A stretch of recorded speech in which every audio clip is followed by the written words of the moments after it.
Kane is in the building.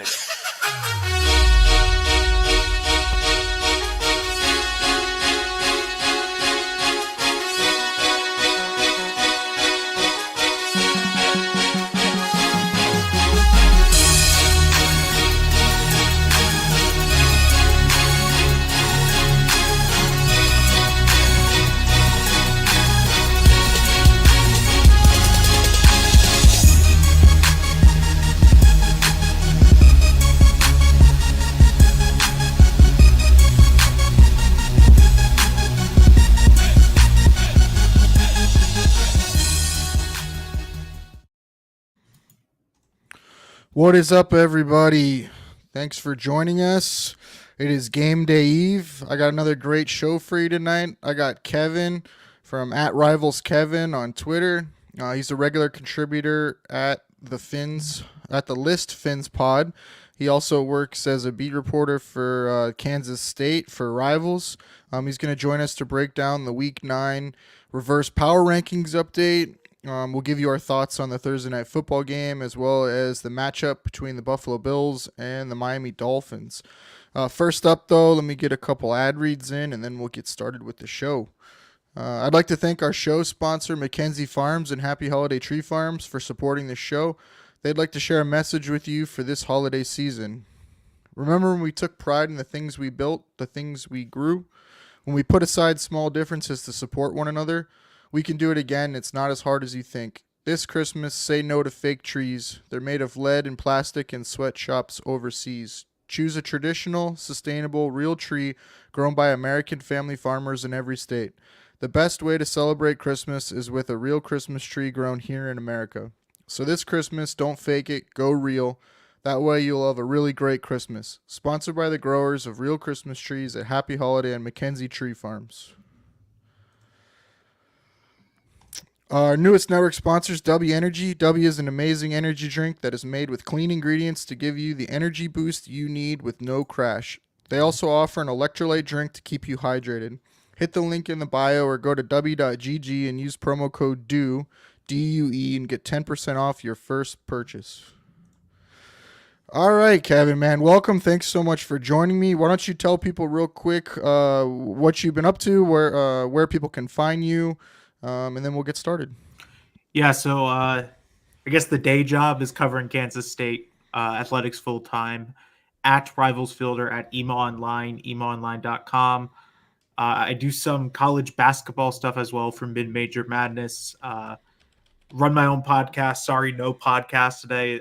The name throws everyone off. And then do some NFL stuff on the side, some Dolphins stuff on the side, and I think at this point, try and get through the season one day at a time. Yeah, it's tough. So you're a Dolphins fan because you're from South Florida. Is that correct? Yeah, unfortunately, my parents decided to move to Florida and make me become a Dolphins fan because they couldn't, move to like Kansas City or something and let me grow up a Chiefs fan or something. Right. Yeah, but then you would have had to grow up in Kansas or Missouri, and I'd much rather grow up in South Florida. So, I mean, you're about to feel the winter. Have you been in Manhattan yet for a winter? No. So I grew up in South Florida. I think I've only seen snow probably twice. Boy. Yeah. I joke that first tweet when the snow hits is going to be the funniest tweet I've ever tweeted.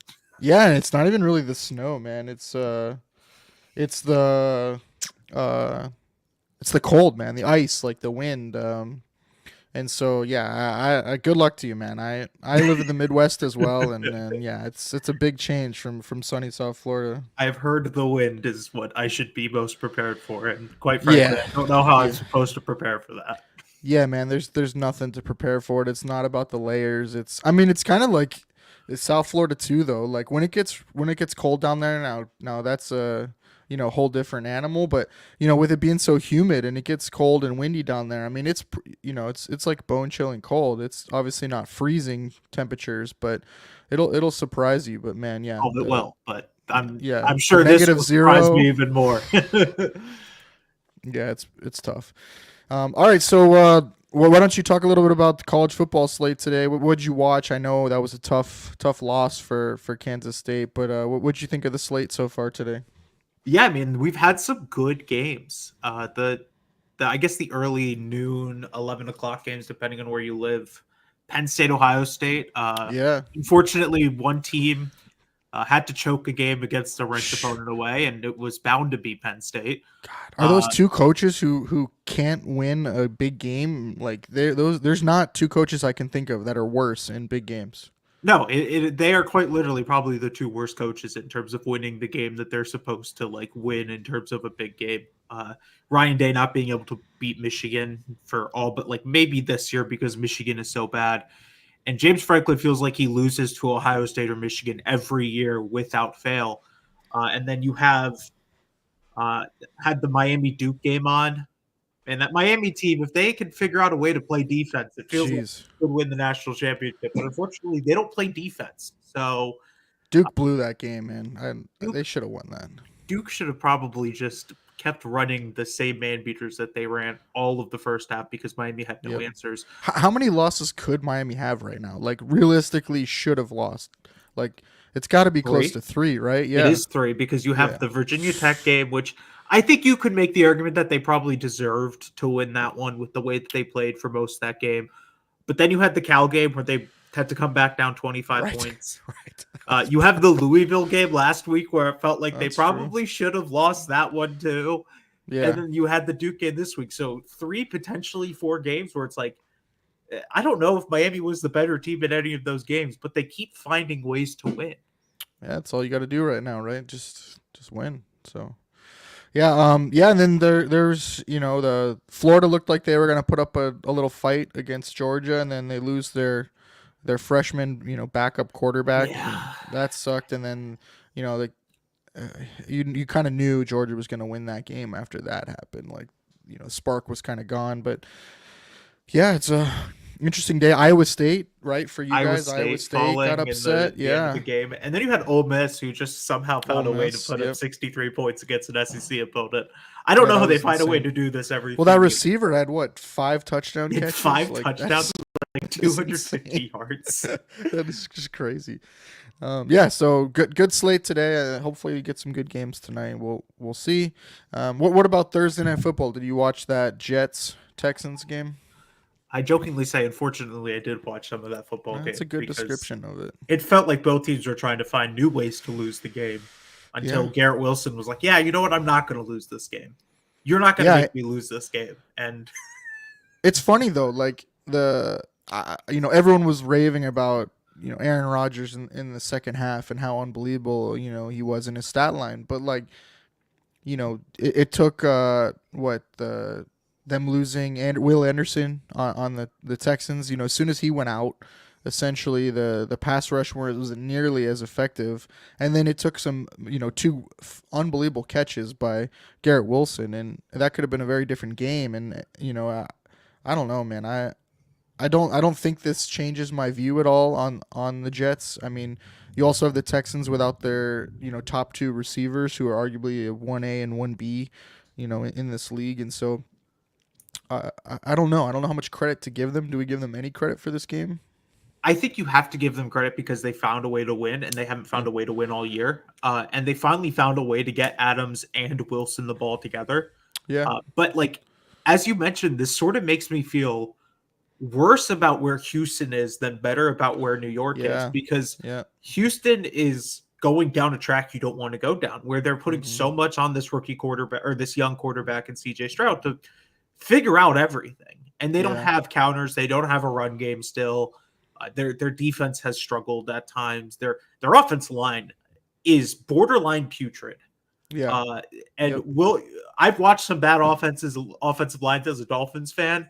This one is up there for one of the worst offensive lines I've watched. It's real bad, and yeah, and yeah, the run game is literally like give the ball to Mixon and let him just try to run people over or juke everyone out, and yeah, it's not pretty. And then without Diggs for the year, and then who knows when Nico comes back and how healthy, but yeah, they're in trouble. They're definitely in trouble. The only thing that helps them is probably their division. So, does someone Yeah, I want to mean they step might up? win the division by default, but Right, they beat the Colts. They already swept the Colts, so I don't. Jacksonville's not really going to be a threat. So, and then neither are the Titans, right? So, Yeah, I mean, That looks might like be they their only should just saving win by grace. default. Right, right. I agree. All right, well, how about we do a little reverse power rankings? So I do this every week. These are based on what we think the team is right now. So injuries, all that stuff. It's not what we think they could be. It is literally today. If they had to line up on the field, how would they perform? Um, I'll read. I'll go through the list, and then you can give any thoughts if you think the order should be changed. If you have any thoughts on the team, definitely speak up. Don't be afraid to interrupt. We'll start it off with number 32. No surprise here. I have the Carolina Panthers holding that That team's firm right now. awful. That They're that team is terrible. awful. Yep, they're terrible. There's no other way about it. They're terrible. They're selling too, which they should be. They don't really have much to sell, but they're Yeah, I mean, at selling. this point, you're selling like It's like Shy antique. Tuttle and Yeah, like like you're effectively selling it's bad, antiques. man. I mean, and Yeah, not good yeah, antiques. yeah. Like Yep, it's brutal. you're trying to sell Bryce some looked a little Beanie better at Babies. least. Yeah, yeah, yeah. So yeah, Carolina 32, just awful. 31, I have the Titans. Um, man, I was really high on them to start the year. I did say I was cautious about them because of the pairing of Levis and Callahan. I didn't love that pairing, but they had a lot of talent, and I thought they would at least play well, like decent. Like they're awful, and their defense is getting worse. Obviously, attrition, but that offense is just brutal.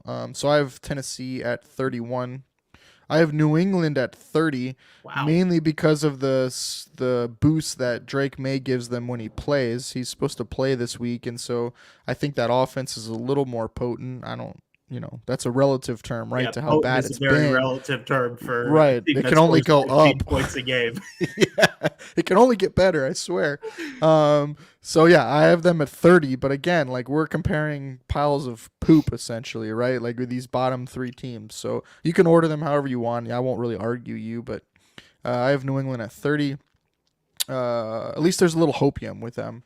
29, I have the Raiders. Um, yeah, just another team that I thought would at least have a little bit of a fighting chance.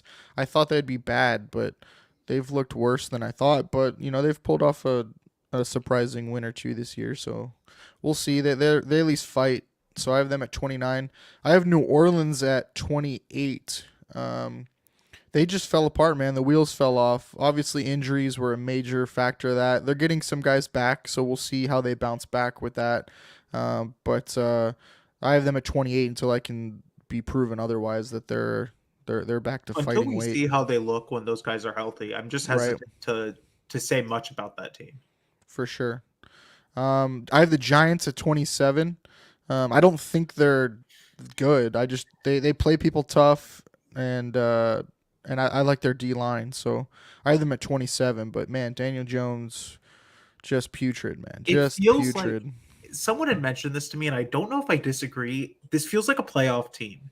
If they have a Yeah. quarterback who is just Yes. league average, Yes. I totally agree with you. Like when they want to, like they run the ball fine. Neighbors gives them a really nice spark. Wendell Robinson's a the nice defense piece is too. really The good. defense is And playing, then man. like That D line is eating, man. They are phenomenal. and then but You the, know. they don't have a quarterback, so none of it Yep. matters because they're Yep. down 27 to Yep. 15 because they can't score on offense. It's not even like that's the sad part. Like it's not even like they need like good quarterback play. They kind of remind me of like the Jets from the last few years, right? As far as like that defense is playing lights out, it'll turn the ball over, like it's going to keep you in the game. Can you just not get negative plays from your quarterback, right? Like can you not give the other team points? Can If we you do get that, we'll net be competitive. Can we Yeah. get net zero plays from a Yes. quarterback one week? Yes. We might be able to win a football game if we You know do. what else it reminds me of college football? It reminds me of Nebraska for the last few years. Like, Oh can my my God. quarterback just not score points for the other team? Like, that's all I'm asking. Like Sims last year, man. Like, just my It felt god, like every brutal, week when dude. we talked about Nebraska, it was like, man, if they don't throw 3 pick-sixes in this Yes, game, they probably yes. find a way to win. Yep, it's so true, man. That was like that Minnesota game. I think to start the year last year for Sims. Like I think he had like 5 turnovers, and like they finally had clawed back. Like they were driving to win the game, and then he does it again and turns the ball over and gives Minnesota an easy field goal to win the game. Like that is the New York Giants. Like So we've talked way too much about them, but they're at 27. 26, I have Jacksonville. Yeah. Uh, I just I don't know, man. Like nobody knows, right? I mean, like they have the talent, they have pieces, but injuries have really hurt that defense, and then that offense, man, just is a disaster. Like they just get in their own way, and too many mistakes. So I have them at 26. It feels like Um, it's all coaching there. I mean, yes, it's like yes, they have too yep, much talent to be this bad, and it's yep, like incredibly all just down to how poorly coached they are on both sides of the ball. yeah.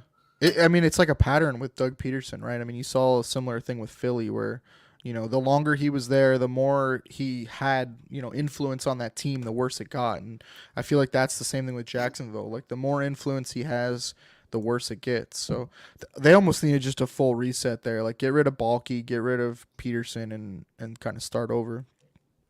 25, I have Dallas. I Yeah, want to put Dallas lower. I really do. I think they're awful.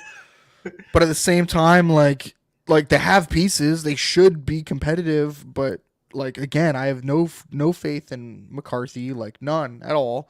I don't think you can put it all on Dak's shoulders.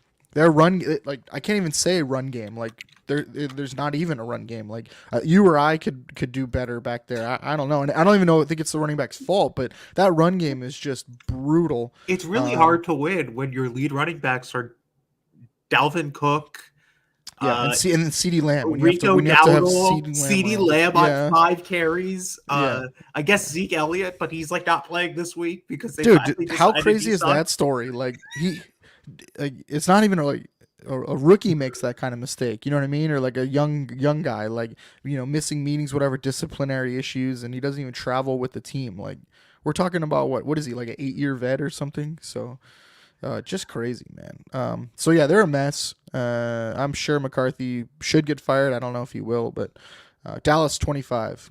I have the Dolphins at 24. Obviously, they could easily move up with a win, right? They got to win to go anywhere. Yeah, But I think they could beat any of the teams below them with Tua back and healthy. Obviously, we'll go into Miami way more, so we won't get like too specific with them. But I have them at 24. I think they're better than all the teams below them. So, the only um, one I would be questionable about is like Dallas, but at that point we're picking between one spot. That it's like it doesn't right, really matter at that point. right, for sure, for sure. Um, yeah, it really comes down to the injuries. I think between both those teams, like Yeah, which one affects them more, because both of them are really injured. So, 23, I have Cleveland. Um, I just want to see which Jameis shows up. Is it the LASIK Jameis who says that he's good now, or is it the blind Jameis who likes to throw pick sixes? Yeah, I want to see which one shows up. Obviously, talented roster. And can Chubb get going? The O line's back with Teller, and I think that really helps. And so, yeah, if they keep winning, they're gonna move up fast because I really like their roster, but um, they're in a big hole, man. They're in a big hole right now. So we'll see. I have Arizona at 22. Um, I don't know what to do with them, man. Like I would probably pick Cleveland in a game against Arizona. I don't know. It'd be close. Uh, but it depends which Arizona team shows up. Like one they week have they're too much good. talent to be this bad. Yes, right. Like they're half of football, their offense looks unstoppable. Like they did it to us. They lit us up in the first half, and then the second half they look god awful, and they can't do anything. So, and then their defense is probably even worse because their defense will probably not show up for 3 quarters and then show up for a quarter. So I don't know what to do with them. They're like an enigma. So I have them at 22 just because I don't know what to do with them. Don't. I had to put them ahead of you guys, right? They just won. Not that it was like anything Yeah, but special. it's It like wasn't a special the win. head scratching thing about Arizona is they have this freak of nature wide receiver that is quite literally one of the most talented wide receivers I had Yeah. ever watched coming out of college. Yep. And he had like 50 yards a game for most of the season. And I'm Yep. just like trying to figure out how do they keep doing this? How do they keep somehow almost winning or winning these games? I Yeah. I don't know. I quite literally do not have an answer for how this team is somehow really good at times and then also the worst team in football in the same game. It's kind of almost like a microcosm for Kyler for me, like how I would describe Kyler, because like I don't like he's not a consistent player. Like Yeah. especially like throwing the ball too, right? Like but like when he gets going and he gets like on a heater, like he's up there with anybody, man, for the throws he can make, the plays he can make. Like he loves chaos. Like he invites the chaos. So if you make him play in structure, like it's really hard for them to sustain offense. But when you let him run around and create madness, like he thrives. And so it's just weird, man. Like when he's flowing, like they're dangerous, but yeah, like you said, like they're just blah for a lot of the game. And even with the talent they have, right? Like McBride and him and Connor, like you think you would just be flowing on offense. Like I legit thought they were gonna be like flirting with a top 5 offense this year. Um, and it's not like their O line's bad either. And so I don't know, man. They're weird, weird team. Another weird team. This is like the theme of this middle section here. The Colts, like 21. I like Flacco a lot more than Anthony Richardson as far as where they're at right now. Richardson was always going to be like a 3-year project to me. I grew up a Gator fan, watched him play all his games there, and he's just so boomer bust. It's all big plays. He can't stay on the field. He's always hurt, and so for me, it was like he needed to just sit or play, but you just knew it was going to be a lot of ups and downs and just craziness until hopefully he figured it out, and maybe he never does. I don't understand the benching of him. Like that team was not a win now team. My You said you drafted him to develop him, right? But now you're going to bench him. So my what's your my thoughts only on that? thing with him was that I went back and I watched a few of the games when he got benched because I was genuinely interested to see if I was missing something. Mm-hmm. And to some degree, I was because he's not hitting the layups. And like this Yes. offense is trying Yep. to scheme up things that are in quick game that are like easy completions. And Yeah. every time they get to those points, it's like he's missing the throw. He's not finding the open guy. And it's like you can't live in the NFL, regardless of how talented you are at throwing the ball deep or whatever, if you can't win in the easy, quick game structure Yep. plays. And it's like, I think that's effectively why he got benched. That and then taking himself out the game is probably like something that just rubs people the wrong way. But Never seen it with a quarterback I've ever. never seen it, period, Yeah. from a player like that to just Yeah. ask out of a game because he's tired like that. That was kind of Diggs last year. He would do that It pretty often. Diggs would also do that, yes. But Yeah, he like was. I I think those two things combined is just like, man, you gotta separate yourself from the field, man, because you're just not seeing anything. And it's like Yeah. at some point you develop bad habits, and you don't want a guy like him to develop bad habits that you can't teach out of him. And Yeah. so Yeah. That's a good point. like I think that's why they're saying that like this isn't the end, because they know how talented he is, but if he's not learning good habits, it's not worth it for him to play. And that's Yeah. to the same degree of like when we talk about Josh Allen. That's why I never understood why everyone was like, well, Josh Allen took 3 years. Josh Allen took 3 years, but he learned good habits throughout. He learned what he Yeah. He could and could constantly not got do. better too, right? He, Like he you haven't constantly seen improved. improvement. He also Yep. like improved his entire mechanics in an off season, which like Yep.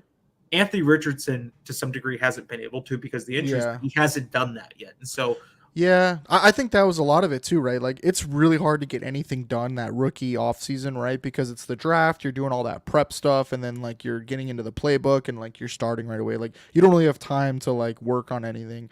And you really don't know like NFL wise what you really need to work on. And then that first off season for you is like your chance to really like self scout and build on stuff and work on things. and he Well, was he was also hurt. hurt. Yeah, Yeah, he it's was like hurt, so he didn't get to do it. And so I don't like making excuses for people, but for me, he was like that classic case of like, what would you expect this year? Like, you just magically major flaws were going to be fixed, like mechanically, like you said. That doesn't just happen. Like, that takes like weeks and months of repetition. And like Josh, like you said, he had to go get his throwing mapped, and he reworked his whole throwing motion and mechanics. And like that takes a lot. You don't just like half-ass that. So yeah, that takes it the entire offseason at least. And it's like yes. I think Yep. that's why to some degree I was like I looked back and I thought about it. I was like, I feel like they should have just not started Anthony Richardson to begin the year Yeah. and effectively told him like, hey man, you just need to learn from Joe Flacco. You need to Right. learn what Joe Flacco does on every Yep. single game day and every single week, and then you need to learn those good habits. And so if he can learn those good habits, there's a ton of talent there, but Yeah. he's got to learn those good habits to become an NFL quarterback at this level. Yeah, and I feel like, I mean, part of it I want to blame Steichen too, just for the fact of like, if you are gonna roll with Richardson, like your offense needs to be more tailored to Richardson and not so much like trying to get him to play in the pocket and trying to scheme up like easy stuff for him. Like that was never him in college either. Like that is not what he's gonna do. He's not gonna hit flares. He's not gonna hit like screen passes. He's not gonna hit like slants, like quick slants. Like you got to get him on the move. Like I would do rolling pockets. I would do bootlegs with him. A lot of RPO game. I don't necessarily want to run him a ton just because I think he's injury prone from when he runs, but I want to get him on the move and move the pocket and let him play in a little chaos and deep shots. That's what I would be building in, more deep shots and intermediate instead of the short stuff, because shockingly, like he is like the least accurate quarterback short, but he's the most accurate deep. Like it is, he's an enigma, man. So yeah, now that Very we spent interesting like quarterback. Very interesting for quarterback. sure. Yeah, crazy. But Flacco, like him a lot more. We'll see how the Colts do with him there. A good test though, Minnesota.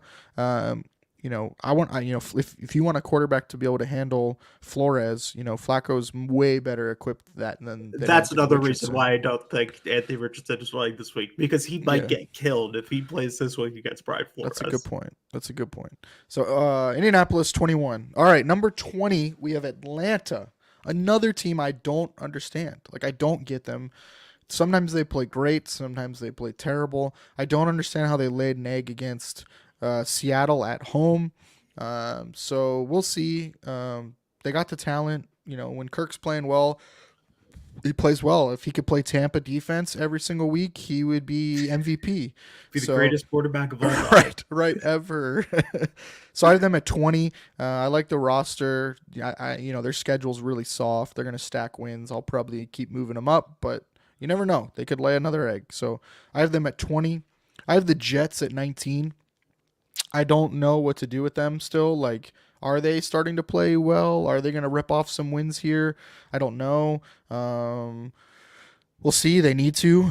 They really need to. They're way behind the eight ball, but I have them at 19. They lose one more game, their season's pretty much over, right? You get to 7 losses, especially this early, like you're in trouble. So I have the Jets at 19. I have Seattle at 18. Another team that I don't know who they are, what week they're going to show up. They're getting a little healthier, but Metcalf's still hurt, and I think that's big. He's out this week, so I dig them for sure for that. But one week they look really good, and another week they look really bad, and they're playing bad at home too, which is weird to me. Like that is one of the biggest home field advantages in football, and they didn't look good at home, and the Bills, arguably were 50-50 in that stadium or more so, like the Bills fans. So that's weird to me, and that's a challenge. Like you can't win at home, like you're in trouble. I have Tampa Bay at 17. Yeah. I don't know why I have them at 17. I would probably move them down a couple more spots if I could. They need Evans back bad. We'll see. The injuries are killing them right now. Right. I mean, just truthfully, like they've got all the talent. They're really well coached for most of the year. Baker Mayfield's playing really well, but they just don't have anyone healthy. And it's like they're throwing to Sterling Shepard, Trey Palmer, and Jalen McMillan. Dude, it's very hard. McMillan is hurt, and Shepard's hurt this week too. It's like it's very hard to win when half your team is in the hospital. Yeah, and then when Cade Otton is your best offensive weapon at the moment, like that's rough. So I'll probably move them lower, but I have them at 17 just because they've stacked a lot of wins and beat some good teams. So I have the Rams at 16. Like, watch out, man. I've really liked them all year. Obviously, injuries were just brutal for them. Like Houston's going through right now, like Tampa Bay is going through. You lose your top 2 wide receivers in this league, it is really, really hard to win. And then not to mention all the other injuries that the Rams have had. But their defense is playing a lot better. Their front 7 is nasty. They're young, and they're nasty, and they're playing well.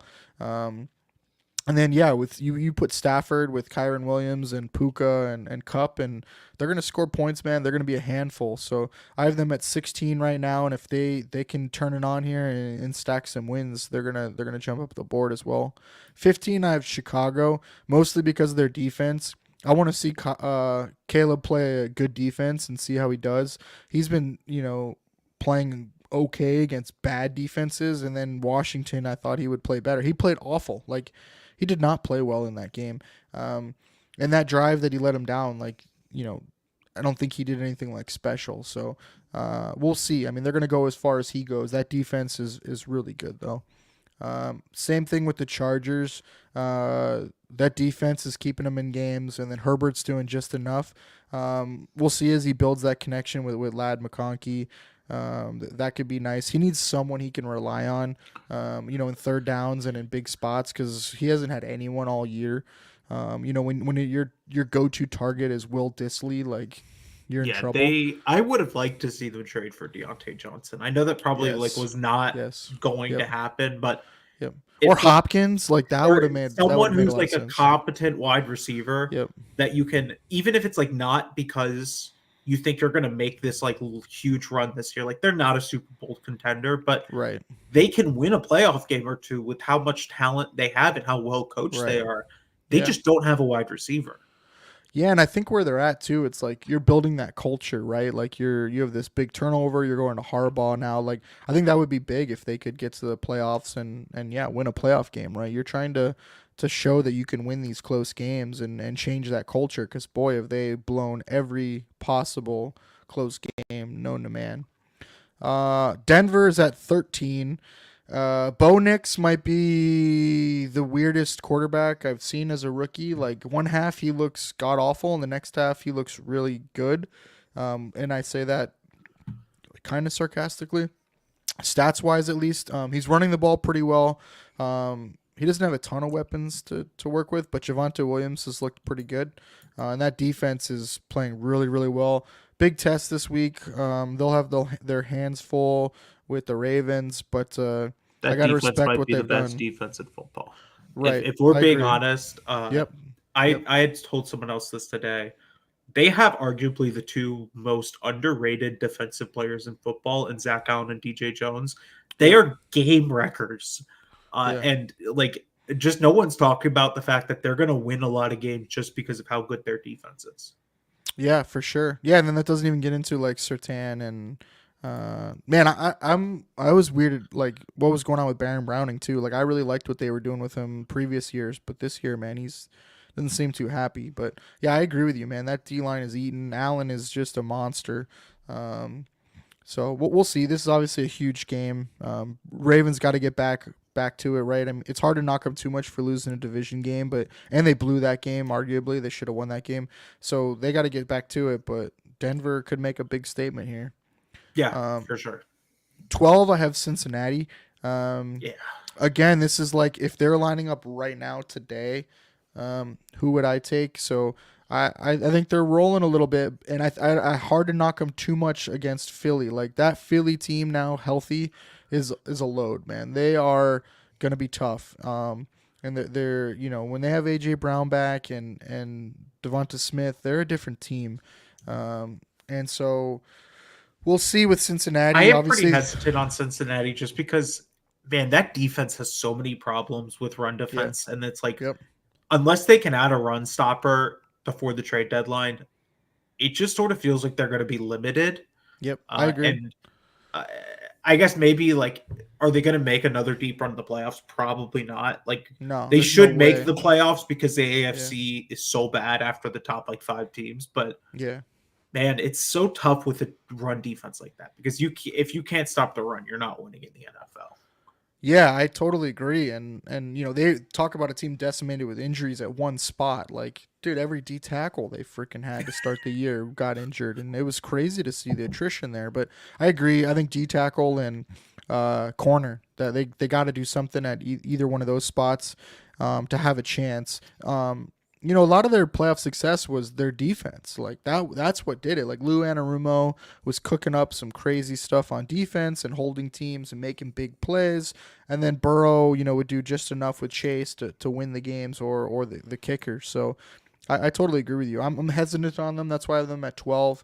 But I think they could do enough against bad offenses like Denver, Chargers, Chicago that they could win those games with the offense. especially since I think they're a weird matchup for some teams. Like, when T. Yeah. Higgins and Chase are healthy, like those guys are a load, and in a split second, Chase can break off a 80-yard touchdown. So, um, it's hard when you have a bad offense to keep up against a team like them that's so explosive. 11, I have Houston. I probably will see how Houston heals up here. Um, they're obviously really banged up right now. I want to see what's going on with Will Anderson and his injury, and then is Nico coming back? I have question marks about them, obviously, but I respect what they've done so far this year, and so I have them at 11. But I mean, you could definitely argue that a couple of those teams below them might beat them. I have another team that's very similar, San Francisco at 10. Um, like again, like just disaster. Like they got to get healthy, man. You're wide, losing Ayuk is tough. Defense has had injuries, and then they've just been a mess, man. Making way too many mistakes. Purdy is, turning the ball over too much. Um, and then the run game just can't be consistent because of the injuries as well. So I have San Francisco at 10. I have Washington at 9. Yeah. Um, I don't think their defense is that great. They've had some better games, but they've been against bad offenses, or inconsistent offenses, I should say, like Chicago and Arizona.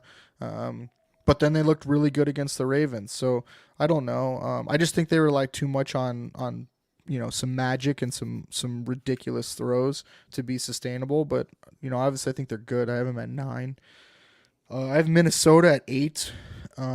Hawkinson's coming back, I think, is going to be really big. They need another weapon or another outlet besides Justin Jefferson. You were hoping Addison would take another step forward and be that, but he just hasn't been that this year. It's been pretty disappointing. Aaron Jones has been pretty good, but I don't know what Darnold shows up. What Darnold's going to be here the rest of the year, I don't know. And so I have Minnesota at 8 because I worry about Darnold and his ability to lose games for them. I have Pittsburgh at 7. That defense, that D line, like as long as someone stays healthy opposite of TJ Watt, like they're gonna be a handful, man. If Highsmith can stay healthy or Urbig, they're gonna be a lot. Russ doesn't turn the ball over, and then Najee's running the ball finally pretty damn well.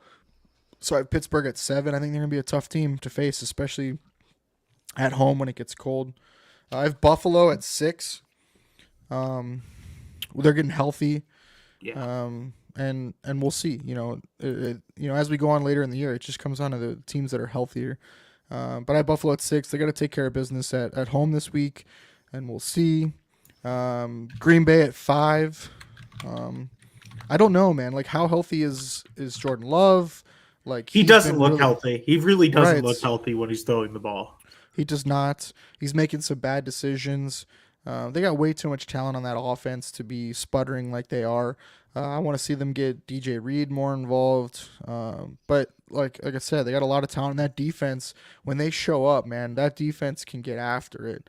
And Jair, when he wants to play, like if I'm playing Green Bay, I'm just like giving Jair like all the compliments in the world, so he doesn't like get crazy. Because when you I'm trash simply talk him, killing him with kindness. yes, exactly. Yes, that's what Tom Brady used to do too. And it's like, man, like I don't know. You start trash talking that dude, and he just turns into like the best cornerback in football. So I have Green Bay at 5. I have Baltimore at 4. I had them at 2 before, but they have some chinks in that armor, man. Like that secondaries can get roasted. I like Stevens and I like Humphrey, but that secondary, man, is just giving up too many big plays, especially from the safeties. And so it's hard, man, you get the wrong game script for the Ravens, and they really struggle. And then I don't think they're that clutch of a team either as far as closing out games, right? The last few years, like they've really blown some games at the end. And so I'm not totally sold on that team. I have them at 4. We'll see how Deontay Johnson comes in, because for some reason Lamar doesn't like to throw the ball to Bateman, even though he creates the most separation in football like the last 3 years. So I don't know what's going on there. So yeah, Baltimore at 4. I have Philly at 3. I Yeah. think they're starting to roll. They're going to be a handful for people. As long as AJ Brown and Devonta stays healthy, I think they're going to be tough for people. I have Detroit at 2, um, for the same reason, man. When they want to run the ball, like they're just so tough to deal with because then they start play actioning and with Amon Ra and Laporta and even when Jamison Williams comes back, like off play action, that is just so much to deal with. Um, I do worry about Detroit's defense with Hutchinson out now. Like it's hard to replace arguably the best, DN in football, or at least the one who creates the most havoc. So that I think that's a huge loss. I heard they're trying to get another DN, but um, until they do that, I think that's might be the only thing that holds them back. So I have Detroit at 2, and then obviously Kansas City at 1. They just keep winning, man. They keep winning. Hopkins getting integrated there, I think, will be nice as another safety valve. Mahomes doesn't need much, man. He just needs someone he can rely on and play smart. And I think Hopkins that, like, find voids in the zone, win a one-on-one or a jump ball when needed. And so Kansas City, man, I hate it. Just The hate it. only the only ones in the top 10 that I'd move down or up, I think, is Baltimore and move up above Philly. Okay. I think that defense has issues, especially in the Yep. secondary. It's definitely not the same defense that they had under Mike McDonald. But man, that offense, now that they have a run game, Yeah. and an actual run game, and not Keaton Mitchell, Justice Hill, and the corpse of J.K. Dobbins and Gus Edwards trying to figure it out. Uh, the fact that they've got three, I guess, like NFL quality wide receivers, I hesitate to call any of them like really good. Yeah. Uh, they've got two tight ends who are really good, and that line is incredible at times. Like, I Yeah. think that, like, when we talk about, because it's like every team in the NFL has issues right now. For sure. The Chiefs, they probably don't have an elite wide receiver or a Yep. reliable wide receiver, and you can tell that like guys are just getting older. Detroit, Oh, they don't have Kelsey a looks pass way rush. slowed down. Yeah, Yeah, for I mean sure. he's still really good because he knows how to find soft spots, but Yeah. he's just clearly older than he has been. Yep. Then you have like Detroit, who I think they run the ball better than anyone, but I don't know When if they I. want to, right? Yeah, But when they want to, Ben Johnson gets too cute sometimes, man. the other thing is like I just don't know if I trust Jared Goff to win you a game, and I Yeah. don't know if I'll ever trust Jared Goff to win you a football game because Yeah. he doesn't do it consistently. That pass rush, they don't have a legitimate pass rusher, and they need to probably add two pass rushers at the deadline, and I Yeah. don't know if they're going to add one. They've been And trying to add so, one opposite Hutchinson for a while. Like they've been yeah, they need to trying. probably add two, and I thought they Yeah. should have gone out and gotten Josh Uche when Yeah. he was available, but whatever. And then the most difficult one for me is Minnesota because they've proven that they're a good football team, that they can win games, but man, they now don't have a left tackle. Cam Yeah. Robinson isn't very good. Sam Darnold has not looked the same. He's still been fine, but that defense has been exposed because teams have found the way to beat them. And it's like Yeah. they should win this week because they're playing Indianapolis. But when we get to the end of the year, are you going to be able to keep this going? And Yeah. I just sort of doubt that. I will say getting TJ Hawkinson back could not come at a better time for that offense because For they sure. really need another reliable, consistent, short, quick game guy, and that's what Hawkinson is going to be. Yeah, no, I totally agree. I also think Flores is. I mean, you know Flores well from the Miami days, but I always feel like he's a certain matchup guy, like certain styles of offense, like Shanahan style offense, and certain quarterbacks, like young quarterbacks, like he can really get after, man, and really rattle. But you get the guys that are more experienced as quarterbacks and okay in the chaos and okay figuring out the picture, Yeah. after the fact, and they pick apart that defense. So yeah, I think it's kind of boomer bust with that defense, and then the offense. Man, I love Kevin O'Connell. I really do. He schemes up some ridiculous stuff. Like how you can get Justin Jefferson like without anyone within like 10 yards of him blows my mind. But yeah, they need something else. And so if Hawkinson can come back and provide a I guess even like a second tier option, that would be really big for them. All right, well, how about we get into the main event here, Let's the rip the the band-aid the off. matchup. Yeah, let's get into it. Let's get into it a little bit. All right, so Dolphins at Bills, 1 p.m. Eastern Time. The game's on CBS. The announcers will be Kevin Harlan on the play-by-play and Trent Green as the color commentator. Melanie Collins is on the sidelines. Bills are favored by -6. The total is 49.5. The weather is going to be in the mid 50s. Should start out sunny, getting to partly cloudy. Light winds, I think I saw like around 7 miles an hour or so shouldn't be too much of a factor. It should be pretty nice day, almost perfect football weather. Um, we'll start off with the injuries. Um, Man, I haven't even noticed we've had all these damn comments in here. I've been slacking. Kevin chiming in with the Minnesota plus 600 to miss the playoffs. I forgot you called that out. That would be unreal if you can nail that, because the start they had, like, they'd have to go on a nice slide here. I haven't looked at their schedule, but man, yeah, that would be a great call out there, Kevin. Kevin is on our betting show, No One to Blame. He's a co-host on that, and he's a resident Raiders fan. Raiders. Denver last 3 wins. Yeah, that is quite the resume there for Denver. They beaten the Raiders, New Orleans, and Carolina. Yeah, hard to give them too much credit for that one. Um, let's see. We got Tin joining us too. One of my work buddies. Awesome.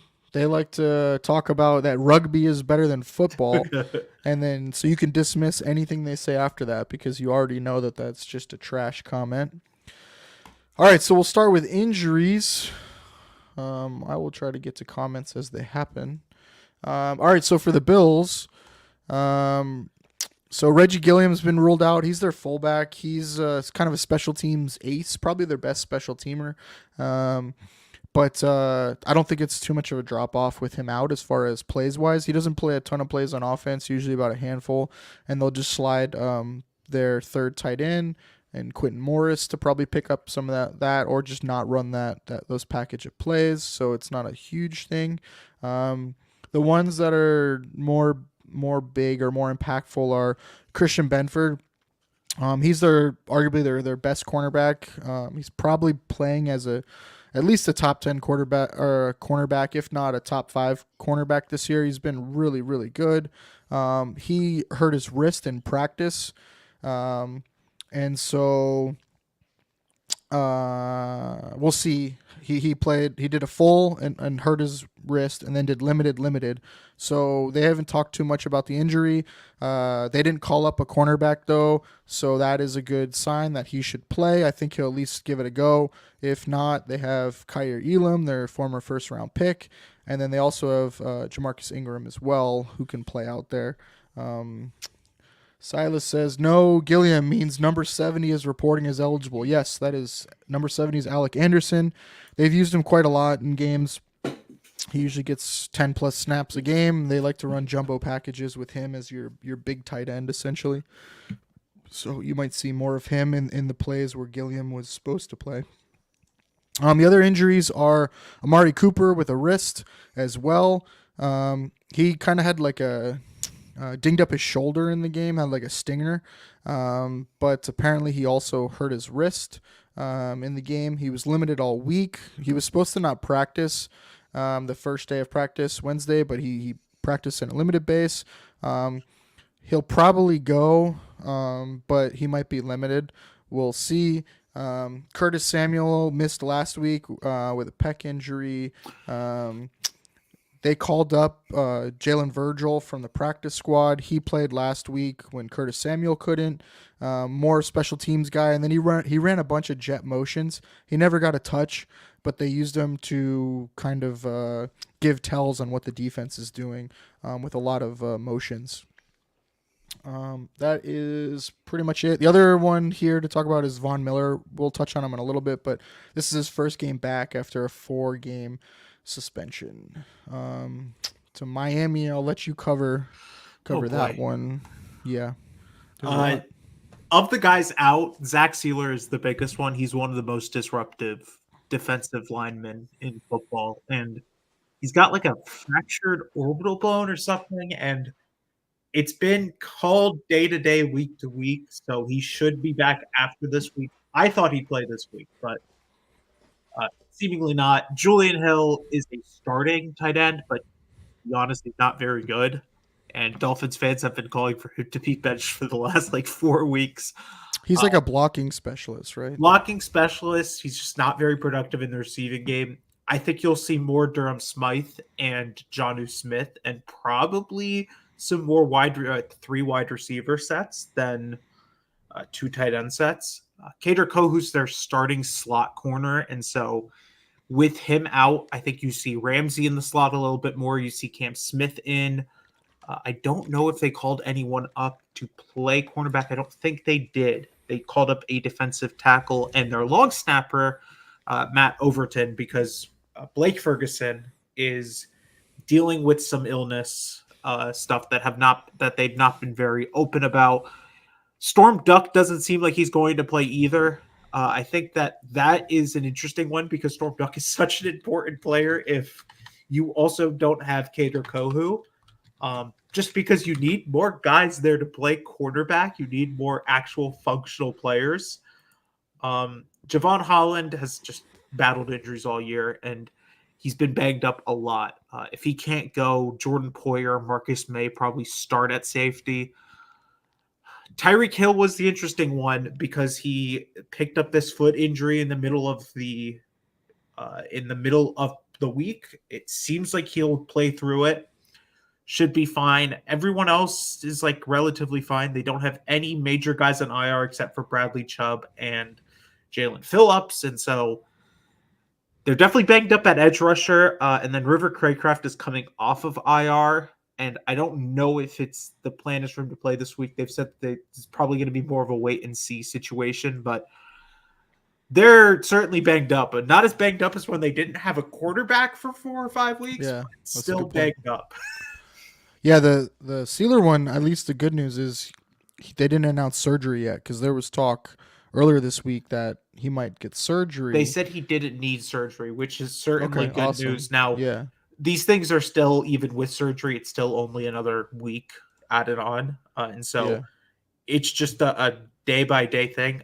I think he should play next week with a visor, but we'll see. Again, I thought he'd play this week, but clearly it was just probably a week too early. Whittle. He's the host of Coast to Coast with Beyond 716. Storm Duck, Donald Duck, Duck Duck, Goose, Bills by 30. Nice. And Jesse with the yikes for Miami. Yeah, that injury report's not good. I mean, Siler especially, we got some stats later on for him, but he's been super disruptive, like top 10 in football for the interior D-line. Kader Kohu's been like a weird one for me. Like he started out super hot, right? As a rookie, he was like unconscious, and then he's kind of fallen off since then. How's he looked so far this year? I thought he's been a lot better this year. Okay. And I like because there's been so much talk about they should trade him at the deadline. I am still a firm believer in that you should trade a guy like him at the deadline because he's still on a UDFA deal and he's looked a lot better this year. He's looked like a starting nickel. And the biggest thing was, I think, in the past few years was they went almost like one of the most dramatic changes you can do for a defense from going Brian Flores, press man, cover 1, cover 0 heavy. Yeah. Like we're going to blitz the hell out of you to the light box Vic Fangio, cover 4 quarters. We don't really blitz kind of thing. And it's like, I think that was like probably too much of a change for a young player who just hadn't had much experience. But as he's continued to play in these defenses, he's looked a lot better. And he's looked like a starting corner. And so last year he didn't look like one. And so for him to look like a starting corner for most of this year, like is definitely an encouraging sign. Now, I don't think he's perfect and he gets beaten coverage a little bit, but he's good at tackling and he's still a reliable tackler and he makes plays. And so it's a replaceable thing. You can just move Jalen Ramsey inside a little bit more, which they did a lot against Arizona. You can play someone like Cam Smith in the slot. You've got other slot options, but not having him definitely hurts. Yep, I agree. I think the corner situation is tough there, and then we'll get into the back seven a little bit. Um, as we go, what about Alec Ingold? Is that calf supposed to be anything for him? I know he's an interesting piece for them that they like to move him around and do some different stuff with him on offense. Yeah, Mike McDaniel sort of ruled guys out on Friday, and he was not one of the guys that they ruled out, and so it seems like he'll play through it. But again, I mean, it depends on like how much does it hinder him throughout the week or throughout the Yeah. game. But if he can play, he's their most versatile offensive player because they line him in at tight end, they line him in at fullback, they use him in so many different ways. And so, again, if he can't play, you almost just have to go with Jonnu Smith and Durham Smythe the whole game. But the fact that they didn't sign and call up any tight ends seems encouraging that they feel like Alec Ingold should be able to play. All right. So we'll start with a couple talking points and then we'll get into the details. But would you call this game make or break for Miami? It's hard at 2-5, right? Like But they're still, 2-5. As I sort of mentioned earlier in the show, the AFC is such a weak division or conference outside of like the top 5 teams, and so feels like 9-8 could probably make the playoffs in this division, and the Dolphins have plenty of conference games still remaining and plenty of divisional games remaining. And so it's not like must win in the sense that like if you don't win this game, you're probably not making the postseason, because truthfully, you're probably not making the postseason regardless at 2-5. But well, that end of the slate is tough, right? I mean, you gotta if you're not gonna start stacking wins now. I Like know they play like win, Green Bay, they play Houston, they play yeah, San Francisco. Like there are definitely games where like you'd like to stack up some wins now. And I think the biggest thing is not necessarily that they need the wins for the postseason. They need a win because they need something to feel good about. yeah. Truthfully, That's like what last week was so tough. as cliche as it is, they just need to feel good about themselves because Yeah. they dealt with the Tua injury. They dealt with just trying to figure out an offense that worked without their quarterback, and then their quarterback comes back and the offense looks good, and then the defense struggles. And it's like they just need a win. They just need a win to feel good about themselves. And so this would be huge because it gives you a ton of momentum and a ton of confidence heading into the end of the season. And man, they desperately need to find a way to beat the Buffalo Bills Yeah. at any point in their lives. But this is like not a must-win game, but it's, man, it would be a really good win if you could find a way to do it. Yeah, I totally agree. I mean, I think that's where that last week game was so tough for me. It's like, if you win that game, then your argument stands that like, oh, if we got Tua, like we're good, like we're back, we're going to be a competitive team, and then you lose that game, and it's like just brutally deflating because that was like you're supposed to be your statement game that like we're back, and then you got to now travel to Buffalo, like that was tough for me.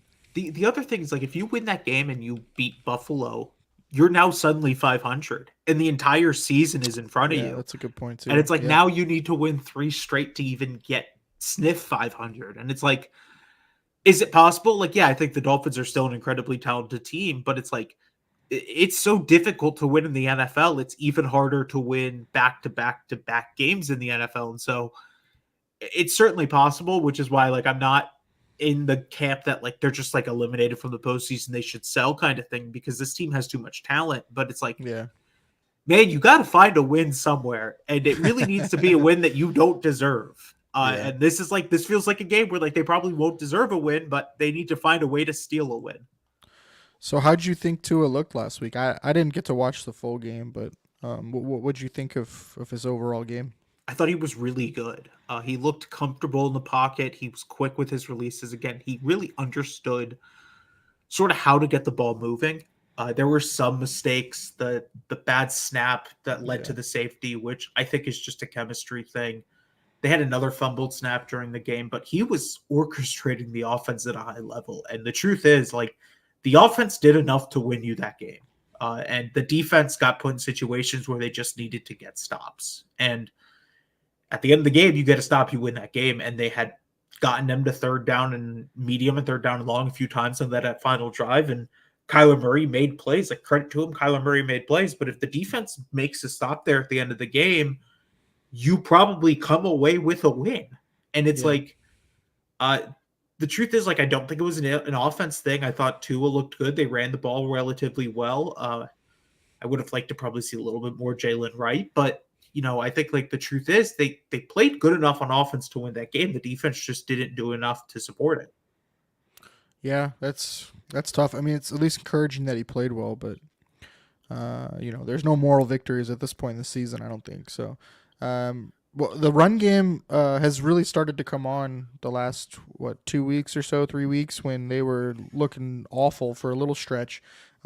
What have you seen from that? Is anything different, or just guys getting healthy? I know Mostert's coming back, and then obviously Tua really helps that run game. But what have you seen lately from the run game? They're blocking everything better. Like I think some of it is McDaniel's committing to the run, and I had issues with the way that he played the Tennessee and the Seattle games, particularly because I felt like they could have ran the ball more in those games and effectively dared those teams to stop it and like basically tell them that like we're just going to run the ball in every play. You have to find a way to stop it, kind of thing. And like Mm-hmm. I know that's probably more of an ideal situation than what truly happens in the NFL, but like I, they had opportunities to run the ball in those games and they went away from it trying to get a quarterback going. And they finally just sort of told like other teams, like, hey man, you're gonna have to stop us. And like they told New England, you're gonna have to stop us running the football, and they couldn't do it. They did it against Indianapolis, and truthfully, they probably win that game if they don't turn the ball over twice on fumbles. And it's like I think that like last week they ran the ball well. They finally got healthy at the running back position with Mostert and Chan, and then again, like Jalen Wright's looked good, and they haven't found a way to get him fully involved, and that might just be the issue. If you've got three running backs, it's probably hard to get all three of them involved, but it feels like if you find a way to get him involved and you find a way to just establish the running game and run the ball efficiently like you have, you can win these games because I think they're 15th or something in success rate rushing the ball. They've had like a fairly successful time rushing the ball, and so if you just keep doing it at a high level, you probably can beat most teams on the schedule with just the way that the offense can work.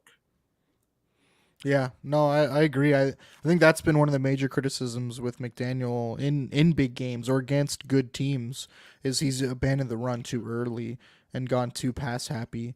But I think that'll be good if they can get the run going and establish that.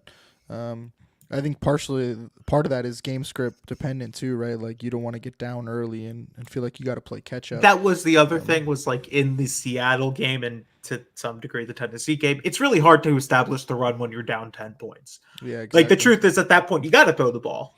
So I think that's part of the reason why they abandoned the run game a little bit earlier in those games. But if they can just stay on schedule, this offense can beat Buffalo. They can beat Green Bay later in the year. Like this offense has the talent. They just like when they play these big games, and we saw it in that week 2 game against Buffalo, they just don't stay on schedule. They get to second and long, third and long, and it's like it's hard to win in the NFL when you're at 3rd and 13 and 3rd and 8. Mm-hmm. Yeah, for sure. It's a good point. All right, we'll switch sides. The Bills side, go over a couple talking points. So, interesting one for me is the Bills wide receiver situation with Cooper and Samuel nicked up. We'll see if both of them go. I have a feeling only one of them is going to go because of the practice squad call up with Jalen Virgil. Last week, though, they ran with him just kind of running more like trick stuff like motion, and they never gave him the ball. So it's not too big a deal if one of them can't go, but if both of them can't go, that definitely limits them. Cooper as well, like really changes the complexion of that wide receiver room because he's, takes over the alpha spot and, he's the one who's on the field side and will take the cornerback one away from the other team. And they usually shade a safety over to him. So if Cooper's not able to go, that definitely, affects what that offense looks like. Obviously they've played most of the season without Cooper. When they played Miami the first time, obviously Amari Cooper wasn't there and they did just fine. So we'll see, but that is concerning and something to watch, how his wrist holds up. The other storyline for this game is Von Miller's back after the 4-game suspension, like I said. The D-line's been okay, getting after the passer. It's been, I would say, effective, but it hasn't been as good as it needs to be or could be. And And so him coming back is a big boost. He had 3 sacks in the 4 games and was getting really consistent pressure. And they like to use him in passing situations, and that's kind of what they've missed is they haven't had like a guy to come in and like really threaten the offense and kind of be a focal point. Greg Rousseau's been really good, but he needs someone opposite him. So that's kind of the Bills' storylines coming in. Um, we'll get into the trenches here first. So we'll go start Miami defense first against the Bills offense. So Miami's D line is 31st with 9 sacks, but they're 12th in pass rush win rate and 22nd in run stop win rate. A lot of that has been Zach Sealer, like you said. He ranks 17th in defensive tackles and pass rush win rate. He's been really effective in there, so him not being in is a pretty big loss. Do you want to talk about that Miami D line at all? Yeah, when I was preparing for this show, I looked up some numbers, and they have a 40.5% pressure rate, which is like third in the NFL. Mm-hmm. But they have a 4.3% sack rate, which Yeah, is near the bottom. And that is crazy. I sent that in a group chat, and I got asked, how is that possible? And Yep. truthfully, I don't know how that's possible. It's got to be just like undisciplined, like rush lanes or something, or just maybe it's rush something lanes, or you're weird just like like that. incredibly unlucky. Like you might just be Yeah. the most unluckiest team in NFL history. With the injuries to Chubb and Phillips, Chubb still has not come back from his injury last year. Phillips suffered another season-ending leg injury this year. They're sort of a sum of their they're sort of just like this weird combination of guys. Emmanuel Ogba was signed after Shaq Barrett retired. They have Tyus Bowser, who they signed when Jalen Phillips got hurt. Yep. They have Chop Robinson, right? yeah, The Chop rookie. Robinson, the first round pick, a rookie who I don't think the plan was for him to play this much, but Right. plans always change when guys get hurt. You have Mo Camara, who has looked pretty good at times, Another but rookie. Yep. he's either an inactive or he just doesn't play that much. And then you have like Quentin Bell. And so the edge room still has talent, right? This isn't like last year at the end of the year where I think even in the Bills game, they were playing with like Justin Houston and Melvin Ingram and Yeah. Bruce Irvin was like on the team. Yeah, It's like, dude. That it's team in like 2010 would have been nasty. they would have won a Super Bowl in Yeah, they 2010, would've. but They would've. unfortunately, it is in 2010. Yeah. It's not as bad as it was then because Tyus Bowser has looked good and Emmanuel Ogba has looked solid, and Chop Robinson is coming into his own.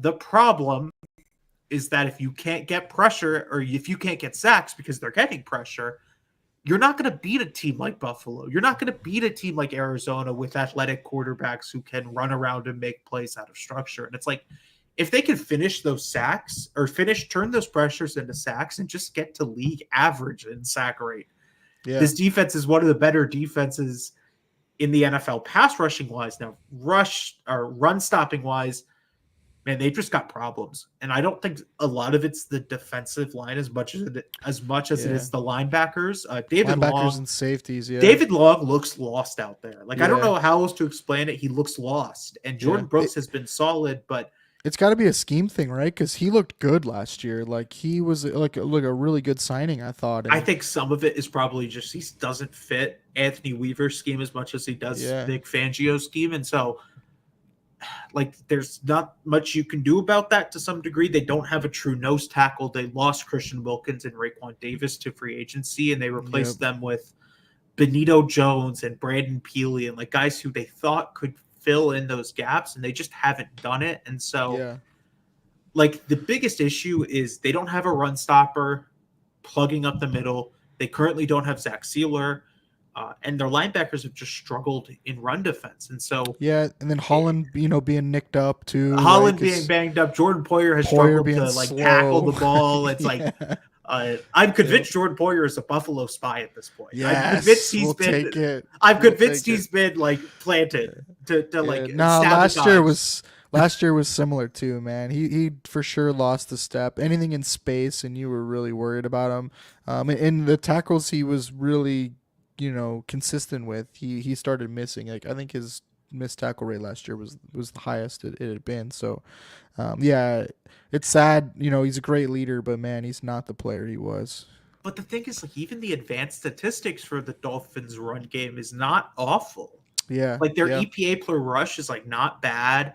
Their yeah, their expected rush yards allowed is like pretty low. It's like to yeah, some degree they're also just unlucky. And when you're unlucky and don't have the dudes to fill in the gaps, it's like it's a challenge. And yeah. poor Calais Campbell, I'm starting to feel bad for the guy because he's like 40 years old having to play 90% of a Dude. football game. He's the ageless wonder, man. He's still playing like he's not like peak, Calais, but dude, he is like legit playing like above average starter level at what 38, Yeah, 37. and they had talked about like when they had signed him, like the idea was not for him to play this much, but Yeah, yeah, they had so many guys get hurt or just like yeah. not play well. It's like they You just can just have to leave him in play. Buffalo. How about that? He can just stay. Whoa, We'll whoa, take whoa. him. We are not trading him to Buffalo. We will trade him to Green Bay before we trade him to Buffalo. No. We are not trading him in division. Oh man, that's not really fair, but I understand it. So, I mean, to your point though, so the Dolphins are 12th in EPA rush. I mean, that's not what you would think of looking at the overall stats, but how much of that is like when Tua was out and game scripts, right? When you guys are down and teams are just running the ball and closing out games, like that's tough when your defense is on the field a lot as well, because EPA takes some of that into effect. Yeah, So it's sort of challenging to gauge like what is a true actual statistic that is like viable and what's not because yeah, for 4 games they didn't have a quarterback. yeah, And it's like their offense would go three and out, excuse me, three and out. It's like it's really hard to gauge any stat when the offense goes three and out and the defense has to play 95% of the game on the field. And it's like yeah, I think that like so some of these numbers should just even themselves out naturally when Tua hopefully stays healthy for the entire year and you get to play an actual like 12, 13 games with the quarterback. The numbers should even themselves out. But yeah, the other thing is like I just also think that like water finds its level at some point. And so it feels like this defense is waiting for a performance that's like we just won a football game off of defense alone. And maybe it comes this week, maybe it doesn't come till week 13 of the year when the season's over. Like there's no way to really gauge when that comes, but it feels like this defense is waiting for that signature performance to come because it's clearly there. It's just they haven't found a way to put it together consistently. yeah, yeah. I agree with that. I mean, the metrics are crazy too. I mean, even like Miami's second in third down. They've held teams to 30.9%. Like what? Like you would never have guessed that. Like by the way some of these games have gone. But yeah, they're second in the NFL in third down defense. That's just crazy. So we'll see, man. We'll see, right? All right. So on the Bills' offensive side of the ball, they've allowed 10 sacks, which is the least in the NFL. A lot of that is Josh Allen, right? He bails out offense a lot, especially this year. He's run into way less sacks than he has in previous years. But yeah, 10 sacks, least in the NFL. The Bills' O line is 7th in pass block win rate, and they're 21st in run block win rate. Deion Dawkins, their left tackle, is 13th in pass block win rate, and Spencer Brown, their right tackle, is 20th in pass block win rate. So their tackles have been really good, and then the interior has been solid. Their run blocking though has gotten better, and they've been going more to zone, and they've really been getting the zone run clicking, and that's been really nice because they've struggled with that. And so they were more of a gap running team, and they've been leaning more into the zone with Cook, and he's really been gashing it. And then when Ray Davis comes in, they'll run more like duo power and stuff like that. So they'll switch it up there with the run game. But the O-line's been really good. They were getting kind of beat up earlier in the year with some stunts and some games and stuff like that. One-on-one, though, they've been really good across the board. So we'll see how that holds up. I think, like you said, if you're going to get this Miami defense, especially to make things easier for you, it's got to be on the ground. So here's the Bills O-line for people who aren't familiar. McGovern moved over to center. He was the left guard last year. He's been really, really solid. He's been really good, especially in some of the run stuff they've wanted to do. And then the last few years, the middle of the Bills O line has really been getting pushed back in pass sets, and they haven't been able to set the depth of pocket. And so they've really made a concerted effort to shore up the interior of that O line, especially against the pass. So they have three guys that can set a nice anchor and kind of keep that interior pressure from getting into Josh's lap. If they do give up pressure, like I said, it's usually off of a game or something miscommunication. On a blitz or a simulated pressure, and then every once in a while Dawkins or Spencer Brown will get beat, and then Josh is usually pretty good at facing a one-on-one pressure. So that's the Bills O line. You got any questions or anything about that? Or we'll move on to the No, Dolphins all side my of things. questions about the Bills just center around the fact that how is their defense still good? They can't keep getting away with Uh, this. we'll get to that. We'll get to that. We'll get to that. All right. Well, we can go to that first, I guess. We'll go to the Bills defense. So, Bills defense, yeah, I think overall, like the overall thoughts, people thought there was going to be a big drop off, right? You lose Micah Hyde, Jordan Poyer, like, arguably, the best safety duo for at least a while in the NFL, two all pro caliber safeties. They both leave. Matt Milano, hasn't played for a year and a half now, essentially. And so that's a major loss, all pro, outside linebacker, coverage linebacker. And so, yeah, you think guys are getting older. Trey White, right? Another all pro, Pro Bowl caliber corner, leaves as well. And so people, I think the media for sure just hears these names and think like, how are the Bills going to be able to do it with all these big names leaving? And the fact is, like you saw with Poyer, like they're just names at this point. Like they've been so injured, they've been out a ton, and then they've lost the step as far as Hyde and Poyer have gone. Trey is not who he was. The Achilles and the ACL really hurt him. Last year in the Miami game at home is where he tore his Achilles against Tyreek Hill. I think it was the last play of the game. And so he just hasn't been the same. Like he doesn't even dress for the Rams. So I think a lot of that got drummed up as far as like the media saying like they weren't going to be the same defense. And then they've had young guys. They've hit on some draft picks that have been really good. Like Terrell Bernard, their middle linebacker, is phenomenal. I mean, last year was his second year, and he was arguably all pro caliber level playmaker. And then their D line is deep. They might not have like the straight superstar, but Greg Rousseau's kind of flown under the radar as far as what he's able to do. Run stopping, he's easily a top 10 defensive end when it comes to run stopping. And then his pressure rate's been really, really good this year. He's 17th in the NFL in pass rush win rate. The Bills overall are 13th with 20 sacks. And they rank 16th in pass rush win rate. And so their D line's been playing well, and then their corners are really good. I said earlier, Christian Benford, he's arguably playing as top 5 corner this year, if not top 10. And then Rasul Douglas has been phenomenal. He fits really well in this zone defense, and so they have 2 really good corners. Taron Johnson, their nickel corner, is still there. He's all pro caliber when he plays. So they still have some really, really good talent. I just don't think they're household names, and that's why people thought the defense was just going to like fall off the face of the earth. But I don't think fans ever expected this defense to take a step back or be bad. I think the more the question marks were on the offense and how the offense was going to look without, a true alpha number 1 receiver. But yeah, this defense is just McDermott has guys ready, and they're good, man. They're playing really well. Daquan Jones, their nose tackle, he's 7th in defensive tackle pass rush win rate. I don't even think most Bills fans realize he's playing that well. Ed Oliver's not been as consistent as people want him to be, but when he shows up, he makes some monster plays. And so, yeah, the talent's there. They're really good. It's just injuries, man. Like injuries to this defense have been the hard part. Like I don't even know how many snaps they've had between Von Miller, Terrell Bernard, and Matt Milano. Like those 3 playing together, I don't even know how many. I don't even think they've played a full game together. Like it's been crazy. They just can't get everyone on the field at the same time. So yeah, the defense has been playing really good. The place where they struggle is probably the run, and a lot of that is they invite the run, especially against Miami.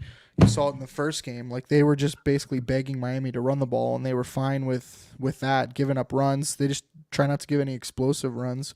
But that's maybe their biggest critique this year is their run defense. But overall, they've been a really really good unit. And last week, they held Kenneth Walker to like 9 carries for like 12 yards or something. So they've been really good. They can't keep getting away with us. I'm Right. sorry. They No, should not be allowed to keep getting away with us.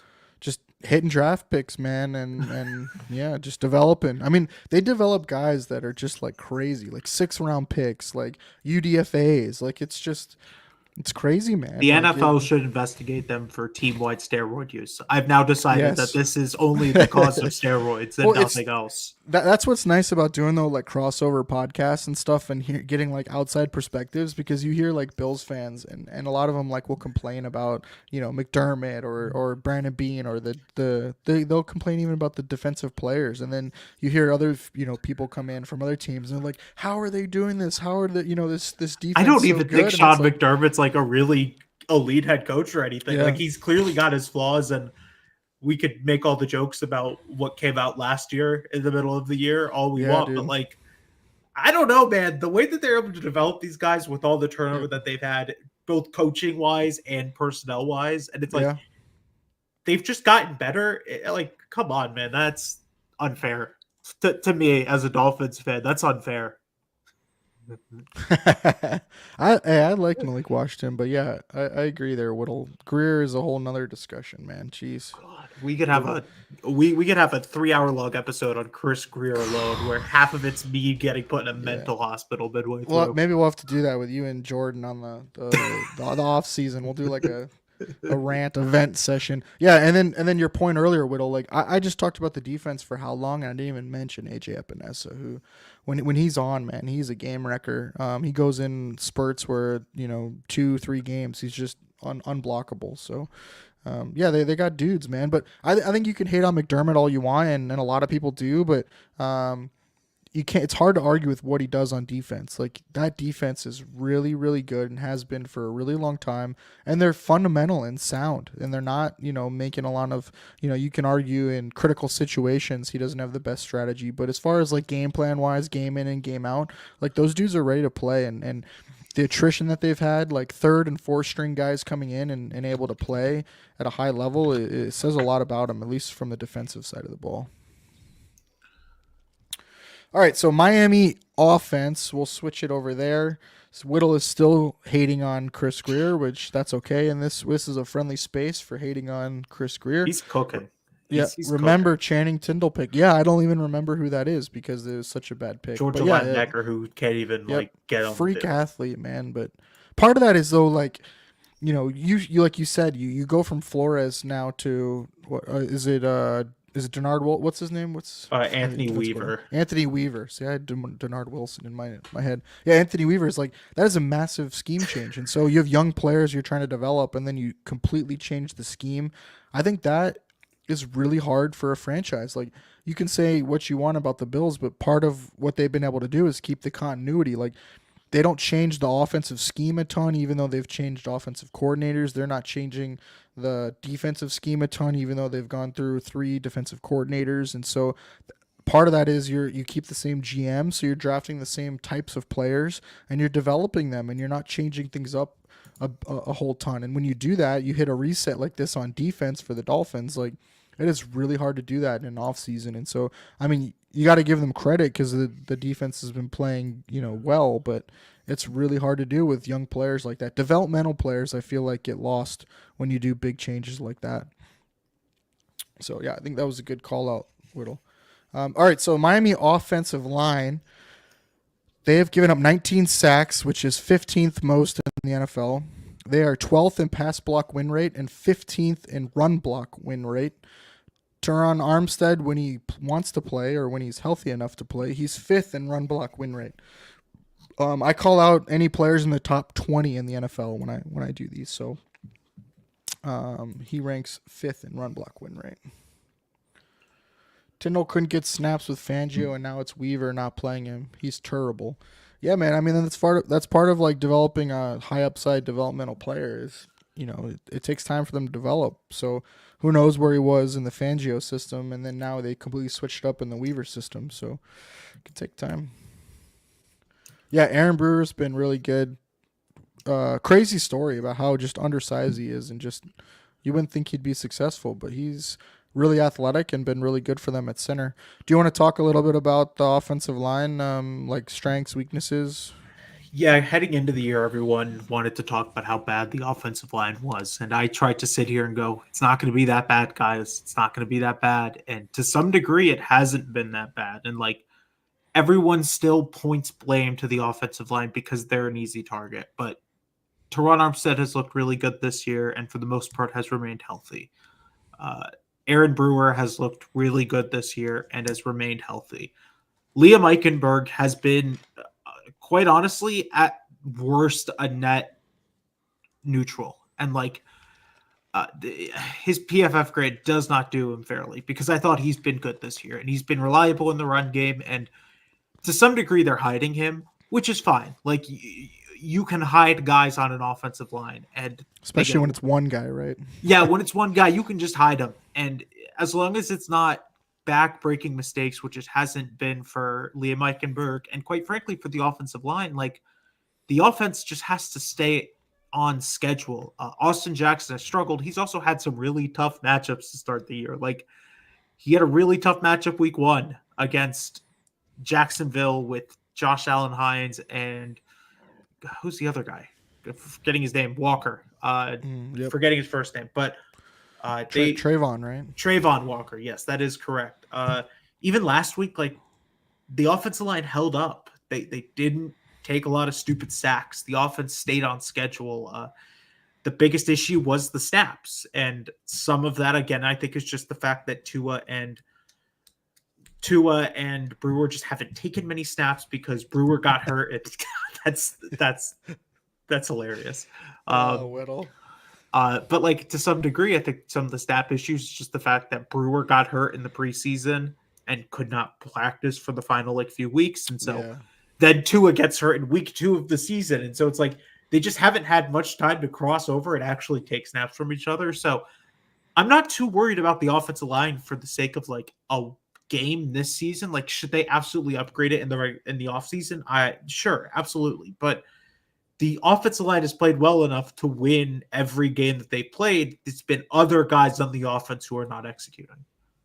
Yeah, I think that's a good point too. With the as far as the switching of the quarterbacks too, because that really throws off the offensive line. Like as far as the calls and what they're used to hearing, and the snap counts, and just all kinds of stuff gets thrown off as far as offensive line concerned. And to say that they've still played well with that is pretty crazy. Arizona has no legit pass rush. I'm legit worried about Tua tomorrow. Yeah, we'll see, man. I mean, I think everybody is, right? I mean, I think everyone should be worried about Tua tomorrow. With the Bills have knocked him out twice now. Um, Hopefully the O line holds up and he gets rid of the ball quick, and we don't see another Tua down moment. I don't think anyone wants to see that. So, um, all right, well, let's move on to the mismatch meter. We'll talk about skill positions now and focus on the back seven versus skill positions. Start with the Miami defense. They've been really good against the pass, man. I was really surprised. They've given up the third fewest passing yards this season. So I was surprised to see that. What have you seen from the back seven as far as in the passing game? Back seven has been fine for the most part. And last week they struggled defending Marvin Harrison Jr. And I think part of that was the comments I have about Chris Greer could be saved for an entire show. We need to do a separate pod for that one. The issues with Miami's front or back seven last game, defending Marvin Harrison Jr., I think was to some degree they tried to leave Jalen Ramsey on an island against him, which is fine. The issue is that Arizona's offense is built on crossers and slants and over the middle routes like that. And so doesn't matter who's in coverage man wise, right? Like they're just going to get beat eventually. Like that's just simple football. Like if you're going to run a bunch of cover one crossers, the other team is just going to counter a cover one man. The other team's just going to counter with crossers. And that's what they did. Yeah. And that's tough against Kyler too, when he can Yeah, buy with Kyler time, too, where like he extend. buys Yeah. time, and if you're not getting sacks, which we talked about earlier, they're not getting sacks. It's like doesn't matter who's playing cornerback. You could have Deion Sanders, prime Deion Sanders out there. He's going to get beat eventually if you give the quarterback 7 seconds to make a play. And it's like, I think the biggest thing is that like they've proven that they can stop most good wide receivers. And they haven't had many issues. They had a couple breaks against Seattle in particular with DK Metcalf, and last week they played well against, or 2 weeks ago they played well against Indianapolis. They played well against New England. Like these are not formidable passing attacks. We talked about New England and Indianapolis earlier, but they played well against those teams. They played well against Jacksonville in week one, outside of a few big time plays by Trevor Lawrence. I think that's just the fact that Trevor Lawrence can make plays. And even in that first game against Buffalo, it was like they didn't lose that game because the defense didn't play well enough. They lost that game because the offense effectively spotted Buffalo 14 points in the beginning of the game. It's like it doesn't matter if like who is on offense. If you spot Buffalo 14 points, you give them a 14-point lead, they're going to win the football game.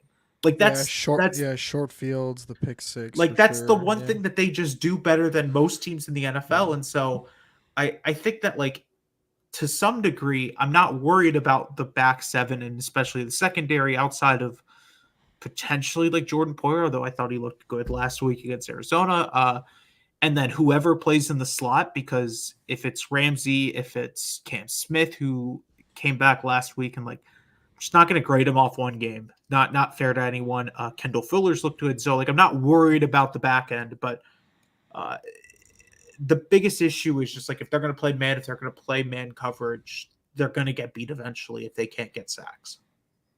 Yeah, I agree. And especially, even in the first matchup you saw too, whenever they wanted to run man, Buffalo was ecstatic and they would just get to their man beater and profit. And so that's part of one of my things for this discussion as far as like isolate matchups against Smith and the safeties and the linebackers. I don't think the linebackers have been great in coverage. Brooks has been okay, but I think when you get them moving and get them get guys in motion and play action, you can cause a lot of miscommunication against Miami and get guys open, especially in man coverage. I know they like to run that, and you can exploit that. And then run the ball, right? I think run the ball with big personnel against Miami. I think that's what the Bills should focus on is get their sixth lineman in, play bully ball with Seiler out. I think that's going to be a big matchup. I'm not sure Miami's going to be able to stop the run in this game.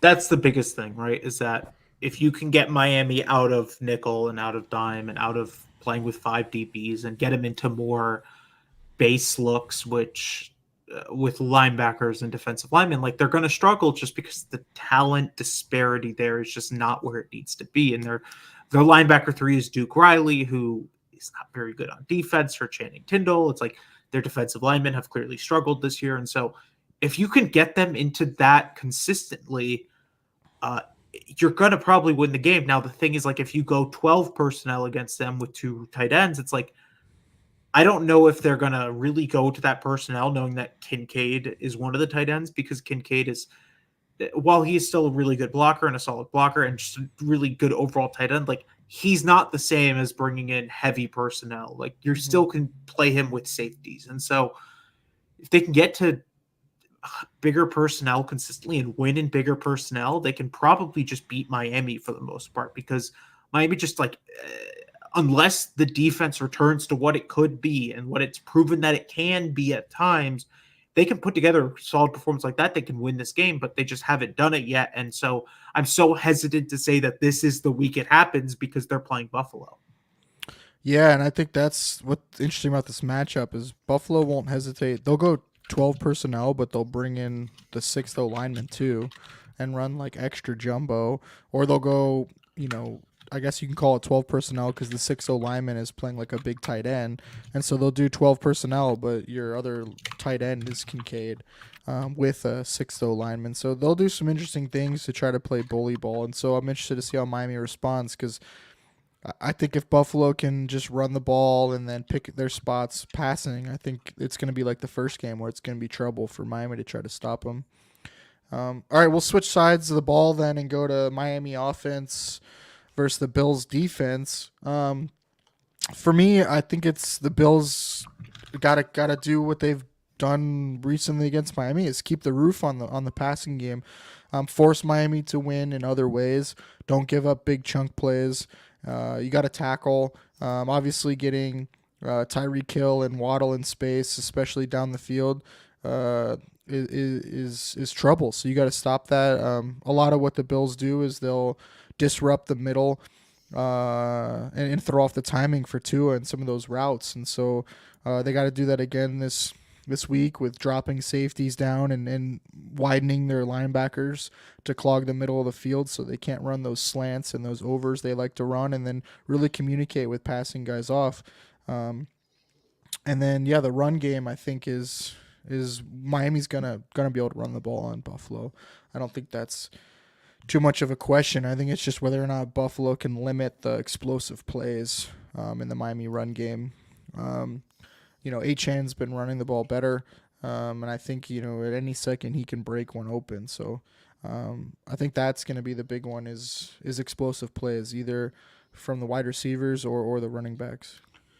Yeah, the biggest thing is like Buffalo knows what they're going to do against Miami's offense. Is they're going to play too high. They're effectively going to dare Miami to run the ball. And like if Mike McDaniel sticks to it for the entire game and doesn't try and get cute and try and make plays through the air, they should be able to just sustain an offense. And it's at some point, either Buffalo has to adjust if they can run the ball consistently and start putting more guys in the box, or Miami should just keep doing it. Because and this was my biggest issue in that week 2 game was like they would run the ball well and then they start trying to throw the ball twice in a row. It's like at some point, man, but if Buffalo's just going to give this to you all game, just take it all game, man. Yeah. Like force them out of it. And whether and don't shoot yourself in the foot either, right? Like that's where like when Buffalo doesn't allow explosives in the run game against Miami, it's like, okay, Miami's going to get a holding penalty. They're going to have a negative run like 3 or 4 yards. They're going to try to throw the ball and take a sack or something like that. That's where like you said, I think I agree with you as far as like just stick to the run, don't get cute, don't get crazy, and every once in a while pick your spot. The very age-old adage I love in football is sometimes you just got to play 3 yards in a cloud of dust. Sometimes you just got to get 4 yards of carry. Who the hell cares? It's like I think that like this is a game where Miami just needs to get 4 yards of carry, and it's like if Buffalo is fine living in that and keeping the offense off the field, fine. Yeah. If they want to, and they will, they'll do that all day. The issue comes down to it's got to be 2-pronged from Miami, right? Like that means then Miami's defense can't be giving up quick scores or points. Yeah, it's like right. You got to make a stop or two. It's like, and I think to some degree, like the way to beat Buffalo, and it's easier said than done. I completely understand this. Is you just got to keep the offense off the field. You got to control time possession. You got to keep that offense limited because they've proven that they can score in a play. They've proven they can score in 3 plays. It's like. The easiest way to limit that from happening consistently is just to play slower. And it's like Miami, I know doesn't. But you have to score. I think I agree with you, but you have to score. Like yes, if Buffalo gets up on you early. Drives. Yeah, if Buffalo gets up on you early, that's going to be danger for Miami. But the thing is, like, you can't turn this into a sprint. You can't turn this into a race. You have to turn this into a marathon, a slugfest. Like. The game has to be 20-23, not 30-35. Like if it's 35-30, Buffalo's offense is too good. Like the truth is that offense, Josh Allen, the way that he creates plays out of nothing sometimes, and now with an actual wide receiver in Amari Cooper, and the fact that James Cook looks good running the ball, and they have Ray Davis, like you can't keep trying to play. And I think to some degree, the issue with Miami at times is they've tried to play into what Buffalo does. And it's like, that works sometimes. Buffalo has certainly lost games where other teams have played up to what Buffalo's speed is and have tried to play Buffalo's game the same way that Buffalo does. And it's worked sometimes because Josh Allen is still prone to some really boneheaded turnovers throughout the game. Now, Miami's, the issue is like they just never execute those. And it's like they try and keep this as a sprint, as a foot race. And it's like, okay, well now suddenly it's 35-14 because Buffalo's offense is too good and your offense isn't good enough. And so it's like, I know that they want to get Hill, they want to get Waddle involved. This is not the game to try and get them involved because Buffalo has built an entire game plan to stop you. They spend every year doing it because they play you twice. And so, like, this is a game where you just got to play into what they're trying to give you, which is the run game, and just don't put yourself behind the sticks. Don't do stupid stuff on first down and second down. And if you get third and shorts and third and mediums, then you put the offense out there and you start trying to run the stuff that you want to run. But you can't do it on first down and 10 because this offense is not built to sustain third down and long against the Bills. Yeah, I totally agree. I think the biggest mistake you can do is try to get into passing game or third and longs. I think that is exactly what Buffalo wants to do, and that's just setting Miami up to make too many big mistakes. All right, how about we get into a little bit of the player props? Do you have any you want to talk about, or you want me to start? I'll pull some up. All right, so we talked about the run game. I like both running backs in this game, and for Miami specifically, Achan. I like Mostert as an anytime touchdown. That's plus 190. I think they like to go to him in the red zone, and he has a good penchant to score. So I have him at plus 190. Achan, I totally think probably will score and has a good chance to score. So I think last I looked, it was plus 100. I just don't love the odds for it to happen as far as what you're getting paid out, but you can totally play that. It'll probably happen more likely than not. I like a HN rushing ladder in this game. So his is to go over like 70 yards, 80 yards. I definitely think is a play you could do. That for him could be one rush against this Bills run defense where he creases them. So for him, plus 60 yards or going over 60 yards is plus 152. 70 plus yards is 240, and 80 yards is plus 350. I did a parlay of him going 80 plus and James Cook going 80 plus. Because I think there's chances could be a good run game, and that was over plus 1,000 for those two to go over 80 yards. I like HN in the passing game, like we saw in the first matchup with these two teams. It's over 4.5 passing yard or receptions, and then right, he should hit that. They like to get him in the passing game. Buffaloes will give up those flares a lot, and then over 36.5 receiving yards. I think that's way too low as well for this game. That's it for me for the running backs. What are you like? Yeah, I'm looking through some of these. Jalen Waddle is plus 205 to score a touchdown, and he's just struggled this year, but I think Miami has to get him involved, and I think Miami knows they have to get him involved. And it's like, to some degree, I think they may force feed him at times. I think he knows he's got to just be better, and so this feels like the game where he gets a little bit more involved in the receiving game. And I think to some degree, like, you try and take away Tyreek Hill, that leaves him open for plays. And so I like 205. On that same topic, I like Jonnu Smith at plus 240 because for the same reason, like, if you're going to try and take both wide receivers away, like, Miami's not going to go this game without throwing a passing touchdown. And it's like, you're just trying to pick whoever can do it. I think Jonnu Smith or Jalen Waddle is your best bet. Because Jonnu's plus 360 on FanDuel. That's really high. I like really that high. Wow. He's plus 240 on DraftKings. Plus 360 is not bad. Tua Tagovailoa, I like over 1.5 passing touchdowns, just because, whether it's because Miami's chasing the lead and trying to get back into the game, or the fact that their offense just plays well. It's like, they're going to want to throw the ball in the red zone. They don't have the guys to go line up, goal line, I form, stack the box, and just like beat you that way. They're going to have to try and spread you out. And so I like that to be a thing where it's like, man, it feels like this offense is going to get going eventually if you're Miami. And maybe it's not this week because, again, it's Buffalo, but also, like, it kind of feels like it has to be this week. And a desperate team in the NFL is like the worst thing for anyone. Because a desperate team in the NFL who knows that they got to find a way to win a football game is like a dangerous thing for an offense.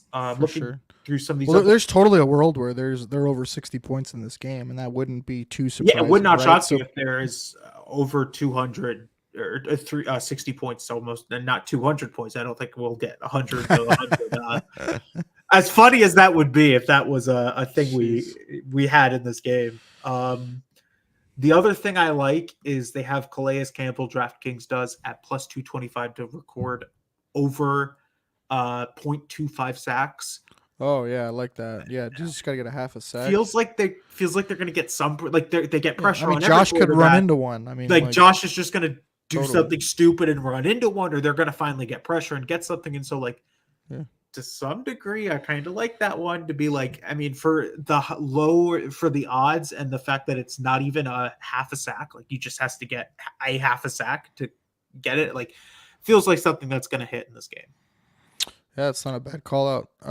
For pass catchers, I like two Bills receivers. I like Shakir over 4.5 receptions and over 51.5 receiving yards. I like how they've been using them all over in the slot, in motion.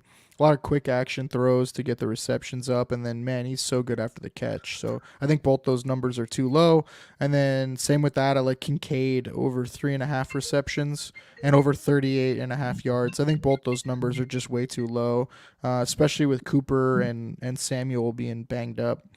So I like both those, and then I like one more anytime touchdown. I like a Dawson Knox first touchdown. They've kind of been trying to script him some stuff in the red zone, and with the first touchdowns, you're kind of looking for something scripted and first or second possession where they're still in their scripted plays, and so his is plus 3,600. So the odds are just so good. I feel like it's worth a little bit of a flyer. And like I said, they do like to go to him in the red zone. The only receiving one I like on the Dolphins side, outside of like Jalen Waddle yards, which I think he's still under 50. I had this up 1 second. Yeah, he's under 50 for the total line. I like Jonnu Smith at 30.5. Again, they've been trying to find ways to get him involved. No, that is like easy money. It's 28.5 on FanDuel. Oh my God, FanDuel is giving you money. FanDuel is giving you money. Who you saw in the first matchup, right? Like the Bills will let guys leak out, right? They'll play underneath coverage. They'll allow those underneath receptions, and then Jonnu's so good after the catch. So yeah, like it feels like a game where he gets involved and just makes a play, yeah. And it's like 2.5 receptions too is his over. Like yeah, like all it probably takes is one leak out where he breaks a tackle, and suddenly that's 10 yards, and it's like for a guy whose prop is only at 30 yards, like feels like that's all you probably need is one or two of those, and with Julian Hill out, with Durham Smythe struggling, it's like a tight end's going to have to play, and it feels like he's the tight end that's going to have to play. No, that's a good call out. I like it. All right, well, let's get to the blueprint of victory. You're the guest, so I'll let you go first. Pick offense or defense. What are the blueprints for a Miami Dolphins victory? We'll start with offense. Truthfully, like we've mentioned, take what they're giving you. Run the ball well. Miami is going to try and throw the ball at times. And like, yeah, you can't just be totally one-dimensional in the NFL. You have to give the semblance that you're going to threaten them with the pass. But if Buffalo's going to try and live with the too high, keep the house on, like keep the roof on and don't let any of the big plays down the field, you've got enough talented running backs that you can just run the ball and stay on schedule. And it's like, that's the other one. It's just like, stay on schedule. Like, don't do anything. Like, don't take the stupid sacks. Don't take the stupid holding penalties. Don't throw the turnover. It's like, that is all you really need to do on offense, because to the other side of the ball, the defense has to steal possessions, whether it's sacks on third downs or turnovers, or you get lucky with the missed field goal or something, right? Like, you have to find ways to steal possessions, and forcing punts is not just stealing possessions. You've got to find a way to steal possessions with good field position to it. And like, Josh Allen has certainly proven that he's not completely removed some of the boneheaded interceptions and some of the boneheaded plays. And so if you could take advantage of those, this is a game that you can absolutely win.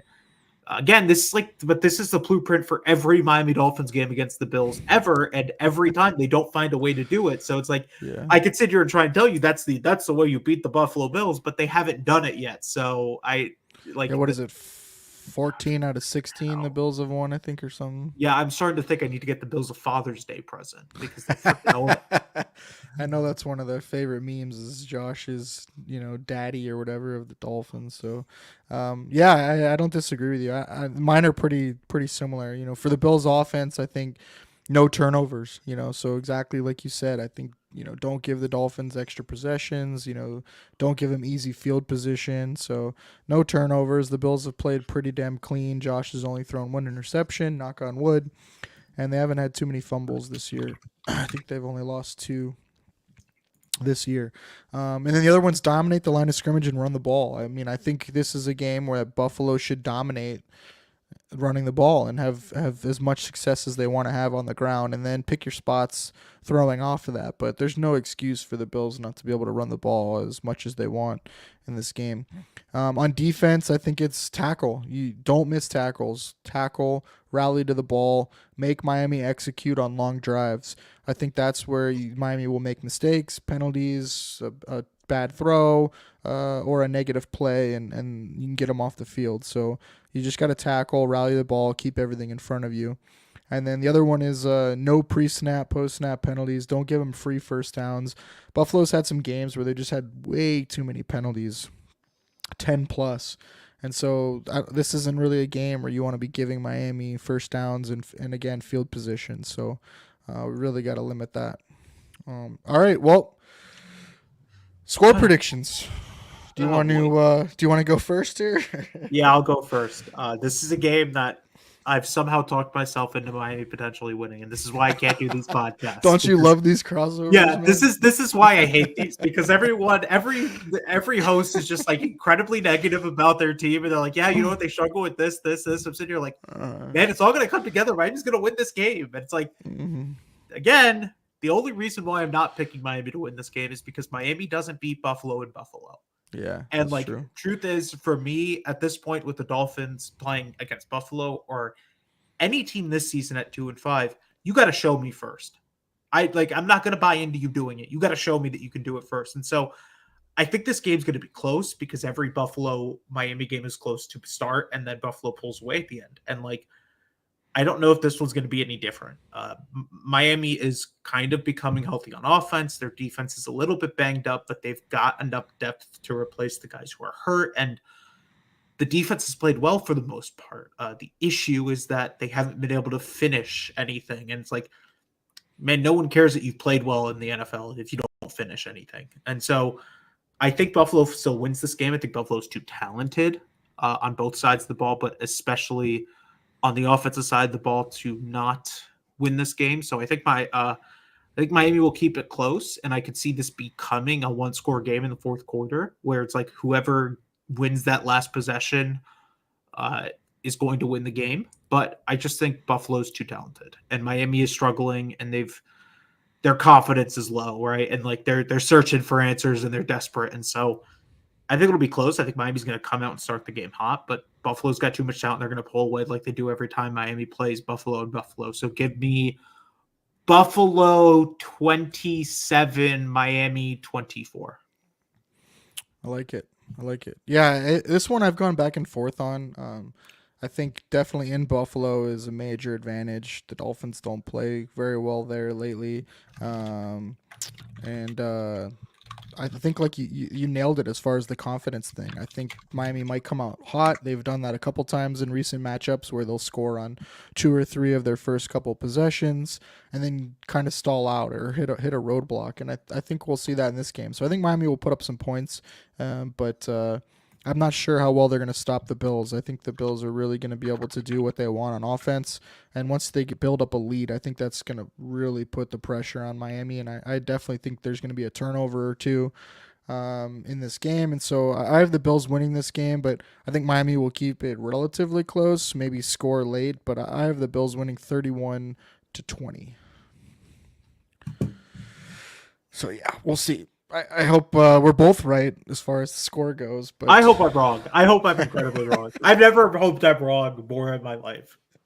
That's why you play the games, divisional game, right? I mean, the weather is going to be fine. There's no excuses for the weather either. So, anything could happen, man, for sure. Well, I want to say thank you again to you, Kevin. Thank you so much for joining me. You want to tell everyone again where they can find you and then what you got working on here coming up and yeah, and you got in the near future. Yeah, you can follow me on Twitter or X, whatever you call it. Don't call it X. Come on, you're a self-respecting It's adult. Twitter. Call it Yeah, it's Twitter. Twitter. You can follow me on Twitter at Rivals Fielder. Cover K-State full-time for Emo Online Rivals. So emoonline.com, at Emo Online on Twitter. You can also find some of my college basketball work at midmajormadness.com. And if you're looking for the most chaotic podcast that you've ever seen, where we trash talk half of the NFL and half of college Yes. football, sorry, no podcast today. You could just find that in my Twitter description. I don't actually remember what the Twitter handle is. I'm actually really good at this. I promise you, I don't produce the show or anything. But if you have any complaints about the sound quality on that show, do not send them to me. I do not produce the show. If you like how it sounds, I do produce the show. There you Thank you go. for the kind words. But Yeah. that's probably the best places you can find me. Again, I only really use Twitter for social media, so at Rivals Fielder is the place to find my work. Yeah, and then you also do some moonlighting on the Dolphins pod too, right? What is that one called? Yeah, it's called The List. Christ, if I remember the Twitter handle for it. Give me I one can second. find it for you.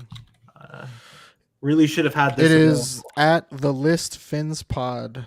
So yeah, I mean, I do that out. every few weeks, but even when I'm not on, Brett and Jordan do a great job. So you should just listen to that all the time. So yeah, so Jordan was supposed to be on. He had a something scheduling conflict, but he's normally on at Sully Sports. So feel free to go message him and tell him that he sucks and Kevin was way better than him. Or more rather, if you didn't think I was good, also message Fair him enough. that you Yeah, wish he message was him on. and say thanks a lot. I had to listen to Kevin all night instead of you. So thanks a lot, Jordan. But no, thank you so much, Kevin. Really appreciate it. Next up for us, we have the Sunday morning edition of No One to Blame. It's 10 a.m. Eastern time tomorrow. Come join me, Jesse, and Kevin. We'll give you some of our takes on the slate for Sunday. We'll give you our favorite player props, parlays, plays for week 9. We had a really good week 8. We hit a couple really nice parlays, plus 5,000, 2 plus 1,500s. So God, come check us out. Your advice because I have not hit a prize picks in like. I've been on fire, man. Yeah, I've hit a bunch of. We do like this fun. I call it the Neffy special because that's Jesse's handle on Twitter. But he does one where it's you pick 3 teams. You can do over under or spreads, and then you do 10-point tease it. And I think it's super easy. Like I haven't lost one yet. I think I'm like 4-0, but they can't seem to win one. But it's really fun. It's a fun show. Come check us out tomorrow morning, 10 a.m. Ask us any questions. We'll answer fantasy football questions. We do a DFS segment as well and do FanDuel for that. So come hang out with us. We'll give you our best plays for the day, and hopefully we'll all win some money like we did last week. It was a really, really fun week. Also, immediately after the Bills-Dolphins game, come join us at the Do Champions channel on YouTube or Twitter. We'll have the post-game show immediately after the game, give you our instant reaction and breakdown. That should be Student of the Game and Matt Digert on that one. Please feel free to comment. They should have the call-in show going as well, so that's always fun. Call in. You can give them your thoughts. Or just make fun of them. That works too. Thank you again to our show sponsor, Happy Holiday and Mackenzie Tree Farms, for supporting us. Please remember this holiday season to buy a real Christmas tree grown here in America. Thank you all for tuning in. Please join me next Saturday night. We'll do it again, 9 p.m. Eastern time for the next episode of the Buffalo Blueprint. I'll be joined by a Colts guest, hopefully. We'll break down that Week 10 AFC matchup where the Bills will travel to Indianapolis. Please like and subscribe on YouTube, Twitter, and Instagram at Do Champions and myself at Jake FB Data. Also, please follow and subscribe to at Rivals Fielder. Thank you again, Kevin. Really appreciate it. We will see you all next week. Go Bills! Fins up, baby. Oh, don't do that. Don't do that to me.